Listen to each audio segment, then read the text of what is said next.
वाल्मीकि रामायण में लिखा है, भगवान हर एक क्रिया हमको सिखाते हैं कि जब अयोध्या राम और सीता पहुंचे तो पुत्र वधुओं ने सबसे पहले देवताओं का पूजन किया। ये हमारी परंपरा है कि जब शादी करके आते हैं पति पत्नी तो सबसे पहले अपने इष्ट देव के मंदिर पर जाते हैं और भगवान का दर्शन करते हैं, भगवान से प्रार्थना करते हैं कि हमारा संसार परिवार ठीक से चले। बारात लेकर जाते हैं उससे पहले भी भगवान का दर्शन करके जाते हैं और आने के बाद तुरंत ही भगवान का दर्शन करते हैं। पुत्र वधुओं ने देवताओं का पूजन किया, फिर परिवार के जो बुजुर्ग लोग थे उनके पैर छूकर आशीर्वाद लिए। ये हमारी हिंदुओं में परंपरा है, ईश्वर का दर्शन करना, फिर बुजुर्ग लोगों का आशीर्वाद लेना, माता पिताओं का आशीर्वाद लेना। और फिर राम और सीता पति पत्नी मिलजुल कर रहते थे। कैसे रहते थे? प्रिया तु सीता रामस्य दारा पितृकृता इति गुणात् रूपगुणाच्चापि प्रीतिर्भूयो विवर्धते। सीता जी में रूप भी था और सीता जी में गुण भी थे, इसलिए राम को सीता जी अति प्रिय थे। सीता जी को राम प्रिय थे। तस्याश्च भर्ता द्विगुणं हृदये परिवर्तते अंतर्गतमपि व्यक्तम् आख्याति हृदयं हृदा। सीता जी राम के मन की भी बात समझ जाती थी और जैसी राम की इच्छा होती है वैसे ही कार्य करती थी। पति पत्नी को कैसे मिलजुल कर रहना चाहिए वो राम और सीता का जीवन बताते हैं। हमारे स्वामीनारायण भगवान के बड़े भाई थे राम प्रताप भाई, उनकी शादी हुई थी सुहासिनी बाई से।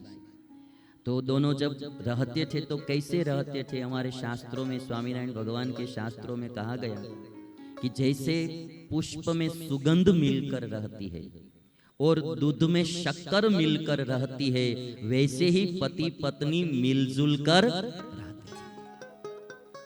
आप पुष्प में से सुगंध को अलग नहीं कर सकते, एक मिलजुल कर रहते। जैसे पुष्प में सुगंध मिलकर रहती है और दूध में जैसे शक्कर मिलकर रहती है, वैसे ही पति पत्नी मिलजुल कर रहते थे। पहले के लोग शादी करने से पहले कुंडली बुंडली कुछ देखते नहीं थे, किंतु फिर भी मरते दम तक साथ निभाते थे। आजकल कुंडलियां बहुत देखते तो भी 2-3 साल में बस तलाक ले लेते हैं। 2-3 साल में ही बस तुरंत, अब नहीं चलेगा। पहले के लोग संबंध निभाते थे। और राम और लक्ष्मण का और राम और सीता का जीवन ऐसा प्यार से व्यतीत हो रहा था। पति पत्नी को भी मिलजुल कर रहना चाहिए, बार बार झगड़ा नहीं करते रहना। थोड़ी थोड़ी, कोई कोई तो ऐसे लोग होते हैं कि छोटी छोटी बाबतों में झगड़ते ही रहते। आज क्या खाना बनाएंगे, उसमें से दोनों झगड़ते हैं। एक कहेगा रोटी बनाएंगे, एक कहेगा पिज्जा बनाएंगे, उसमें से झगड़ते हैं। इस वीकेंड में कहाँ घूमने के लिए जाएंगे, तो एक कोई और स्थान का नाम देगा, पत्नी कोई और स्थान का नाम देगी, तो उसमें से झगड़ेंगे। छोटी छोटी चीजों में पति पत्नी को झगड़ा नहीं करना चाहिए, क्योंकि अंत में सहायक ये पति पत्नी ही एक दूसरे के हो सकते हैं और कोई एक दूसरे का साथ निभाना।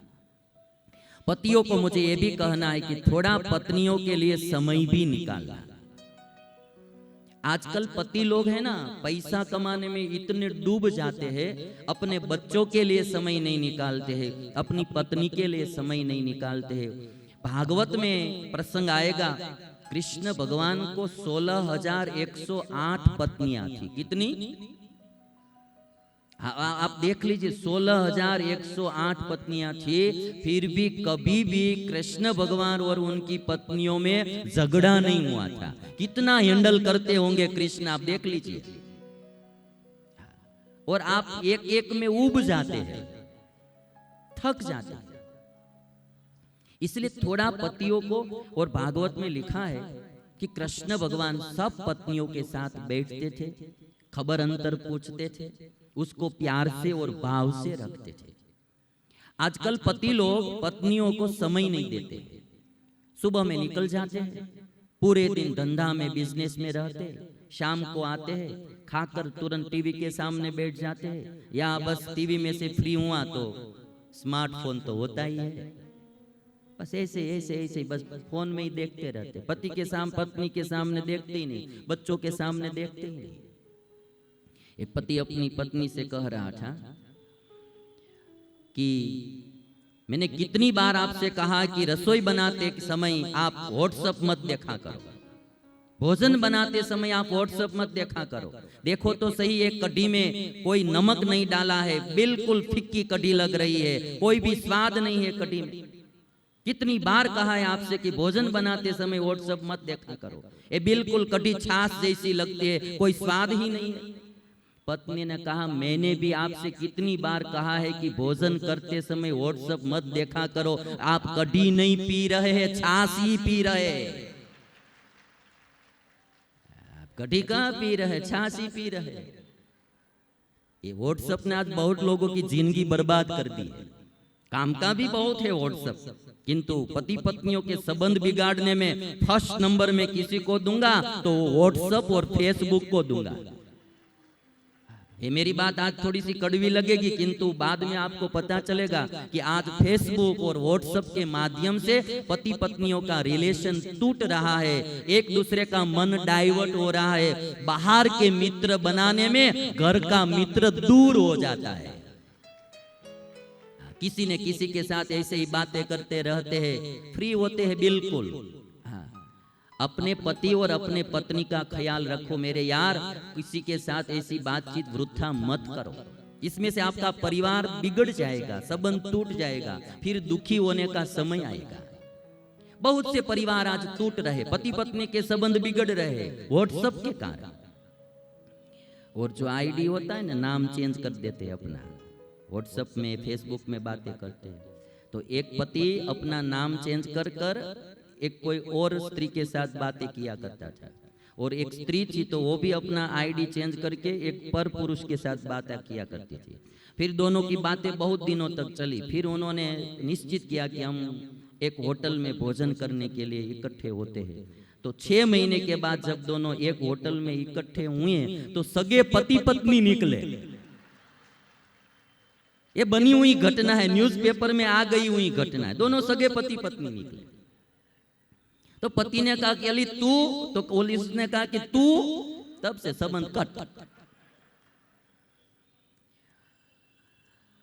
मैं ये राम और सीता का जीवन इसलिए बता रहा हूं, वाल्मीकि रामायण में लिखा है कि दशरथ राजा को 350 रानियां थी, रामचंद्र भगवान ने जीवन में एक पत्नी व्रत रखा है, बस सीता के अलावा और कोई पत्नी राम को नहीं थी, एक पत्नी व्रत। राजा बहुत सी पत्नी बना सकते थे, किंतु राजा राम ने यह नहीं किया, एक पत्नी व्रत रखा। एक पत्नी व्रत और एक पति व्रत, वो हमारी भारतीय संस्कृति है, उसको जिंदा रखो।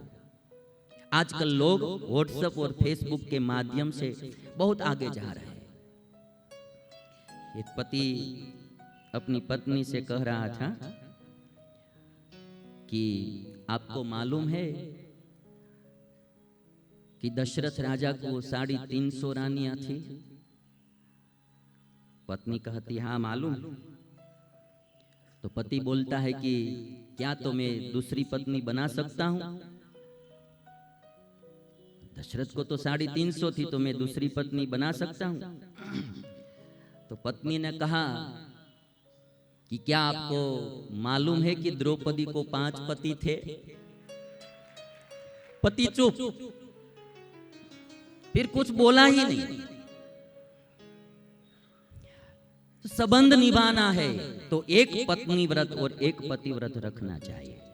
पतियों को थोड़ा समय पत्नी के लिए निकालना चाहिए, कभी भाव से उसके साथ भोजन करना चाहिए, उसको बुलाना चाहिए, उसको उसका खबर अंतर पूछना चाहिए, उसकी कोई मनोकामना हो तो पूर्ण करनी चाहिए।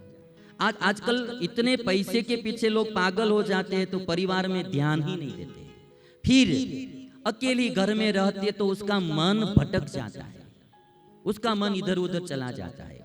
मैं आपको थोड़ी सी पंक्ति सुनाता हूं। पत्नी को, एक पत्नी ने अपने पति से कहा है, वो जो पंक्तियां है वो मैं आपको सुनाता हूं। पत्नी अपने पति से कहती है कि नहीं कहती हूं आपसे कि हार लेकर आओ। आप जब धंधे से घर पे आते हो तो मैं ये नहीं कहती हूं कि आप सोने का हार लेकर आओ, हीरे का हार लेकर आओ। नहीं कहती हूं आपसे कि हार लेकर आओ, पर जब आते हो एक मुस्कान साथ लाया करो। जब घर आते हो तो एक मुस्कान साथ लाया करो। आप आगे बैठे हैं वो लोग ताली नहीं बजाएंगे, पीछे वाले बजाएंगे, क्योंकि पंक्ति आपके लिए है ना। और सुनने लायक, नहीं कहती हूं, पत्नी पति से कहती है, नहीं कहती हूं आपसे कि हार लेकर आओ, पर जब आते हो एक मुस्कान साथ लाया करो। नहीं कहती हूं कि हर पल मुझे चाहो, कभी कभी प्यार से बुलाया करो। मैं ये नहीं कहती हूं कि हर पल चाहो, किंतु कभी कभी प्यार से बुलाया करो। और मैं एक बात आपसे बताऊंगा कि इस दुनिया में प्यार जो है ना, वही सबसे बड़ी चीज होती है। भाव की और प्यार की जरूरत तो भगवान को भी होती है भाई, भगवान को भी होती है। केवल पैसे से कोई सुखी नहीं होते हैं, इन दुनिया के सब पदार्थों से कोई सुखी नहीं होते हैं। अंत तो गत्वा, जब कोई भाई का या माँ का या पिता का या मित्र का, पुत्र का, पति का, पत्नी का भाव प्रेम मिलता है, उससे जो आदमी में फीलिंग्स होती है, एकदम भर जाता है, वो और कोई चीज से नहीं भर सकता। और इसीलिए थोड़ा भाव प्रेम भी पत्नी को देना चाहिए। कम से कम उसका मन कहीं भटक न जाए, इतना भाव प्रेम तो पति को जरूर देना चाहिए। पत्नी को पति को भाव प्रेम देना, और पति को पत्नी को। पत्नी कहती है, नहीं कहती हूं कि मुझे होटल ले चलो खाने के लिए, नहीं कहती हूं कि मुझे होटल ले चलो, पर कभी कभी साथ बैठकर खाया तो करो, कभी कभी साथ बैठकर खाया तो करो। नहीं कहती हूं कि मेरे काम में मदद करो, मेरा परिश्रम देखकर खुशी तो व्यक्त किया करो, खुशी तो व्यक्त किया करो। यूं ही गुजर जाएगी जिंदगी चलते चलते, यूं ही गुजर जाएगी जिंदगी चलते चलते, कभी कभी खुशी से साथ तो बैठा करो, कभी कभी खुशी से साथ तो बैठा करो।